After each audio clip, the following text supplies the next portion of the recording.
What if the biggest obstacle in your life isn't failure, rejection, or bad luck, but the constant need to make everyone happy?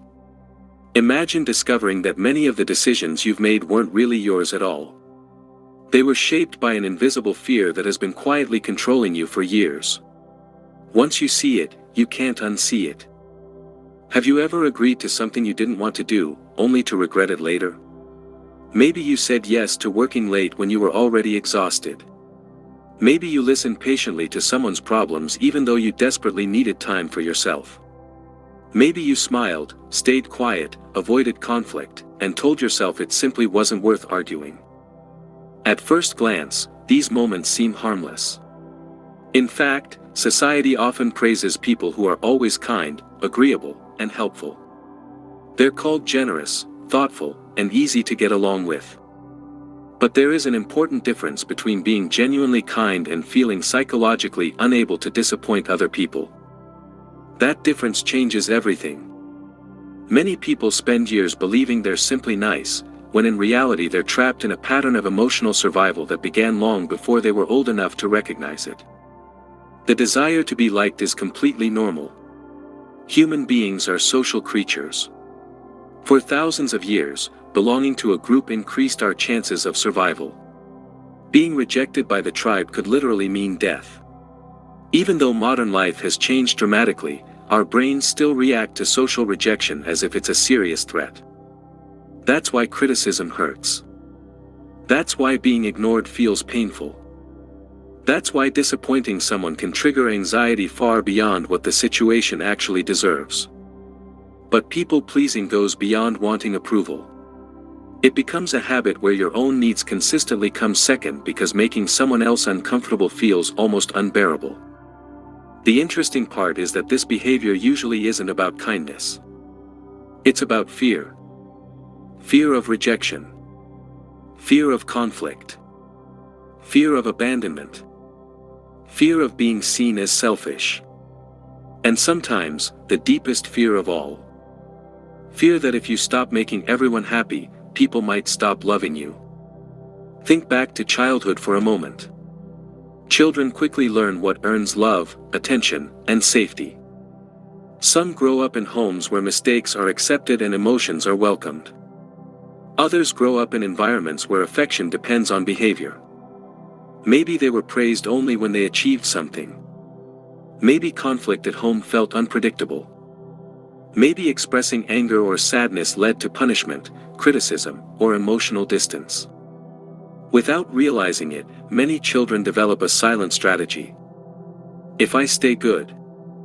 If I don't create problems. If everyone is happy. Then I'll be safe. The strategy works well enough to survive childhood. The problem is that many people unknowingly carry that same strategy into adulthood. Years later, they become the employee who can't say no. The friend who always listens but never asks for help. The partner who constantly sacrifices personal needs. The family member who feels responsible for everyone's emotions. From the outside, they appear incredibly giving. Inside, they're often exhausted. One fascinating psychological concept is called external validation. This simply means your sense of worth depends heavily on how other people respond to you. When people praise you, you feel valuable. When they're disappointed, you feel guilty. When they're upset, you assume you've done something wrong. Your emotional weather depends on everyone else's mood. That's an exhausting way to live because it's impossible to control how every person feels. Someone can misunderstand your intentions. Someone can criticize you unfairly. Someone can simply have a bad day. Yet people pleasers often absorb all of it as personal responsibility. Here's something many don't realize. Healthy relationships allow disappointment. Read that again. Healthy relationships allow disappointment. Real friendship doesn't require constant agreement. Real love survives honest conversations. Real respect grows stronger when people express boundaries clearly. Ironically, always trying to avoid disappointing others often creates relationships that aren't based on authenticity. They're based on performance. You're not showing people who you really are. You're showing them the version of yourself you think they'll approve of. Imagine wearing an invisible mask every day. At first, it protects you. Eventually, it becomes heavy. Eventually, you forget what your real face even looks like. One subtle sign of people-pleasing is apologizing for things that aren't your fault. I'm sorry for bothering you. I'm sorry for asking. I'm sorry I couldn't make it. I'm sorry you feel that way. Notice how often unnecessary apologies appear in everyday conversations. Sometimes they're simply polite. Other times they're evidence that someone feels responsible for everyone's comfort. Another hidden sign is over-explaining.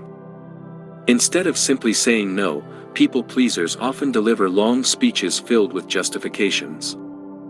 I'd love to help, but I've been so busy lately, and my schedule has been crazy, and I already promised someone else. Why? Because a simple no feels emotionally dangerous. The explanation isn't for the other person. It's an attempt to reduce personal guilt. Psychologists have also observed something interesting called rejection sensitivity. Some people become so alert to possible rejection that they begin anticipating it everywhere. A delayed text message suddenly feels like someone is angry. A neutral facial expression becomes proof of disappointment. A short reply feels like the relationship is ending. The brain starts filling gaps with negative assumptions. Once this pattern develops, people begin changing their behavior before rejection even happens. They stay quiet. They avoid difficult conversations. They constantly monitor other people's reactions. It's mentally exhausting because the mind is always scanning for danger that often doesn't exist. Here's another surprising truth. People-pleasers frequently struggle to identify their own preferences. Ask them where they'd like to eat. Their answer might be, I don't care. Ask what movie they'd like to watch. Whatever everyone else wants. Ask what they truly want in life. Silence. Not because they don't have desires.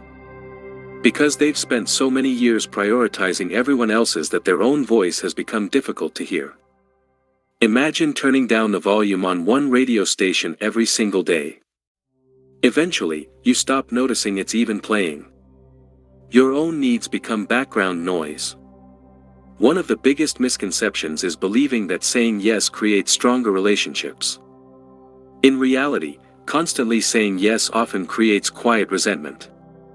You help when you're exhausted. You give when you have nothing left. You smile while secretly wishing someone would finally ask how you're doing. Over time, resentment grows because your generosity isn't coming from freedom. It's coming from obligation. The other person may have no idea this is happening. They simply believe you're happy to help because you've never communicated otherwise. This creates a painful cycle. You feel unappreciated. They feel confused. Nobody wins. One psychological principle called boundaries is often misunderstood. People imagine boundaries as walls that push others away. Actually, healthy boundaries work more like fences with gates. They define where you end and another person begins. They protect relationships instead of destroying them.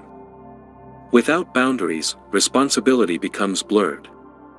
You start carrying emotional burdens that were never yours. You feel responsible for fixing everyone's problems, keeping everyone's peace, managing everyone's happiness. But here's the reality. Every adult is responsible for their own emotional life. Supporting someone is healthy. Taking ownership of their emotions is impossible. Here's an uncomfortable question.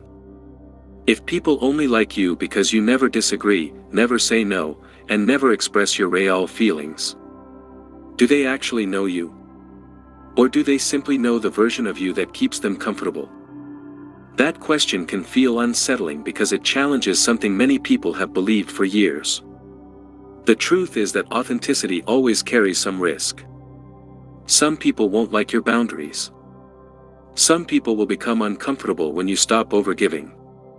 Some relationships may even change. But those changes reveal something important. Healthy people adjust. Unhealthy dynamics resist. When someone becomes angry simply because you finally said no, they're often reacting to losing access to a version of you that benefited them. That doesn't automatically make them a bad person. But it does tell you something valuable about the relationship. Here's another psychological insight that surprises many people. Confidence isn't the absence of guilt. Sometimes confidence means feeling guilty and still making the healthy choice. Many people wait for guilt to disappear before setting boundaries. That moment rarely comes. Instead, the brain slowly learns through experience. The first no feels terrifying.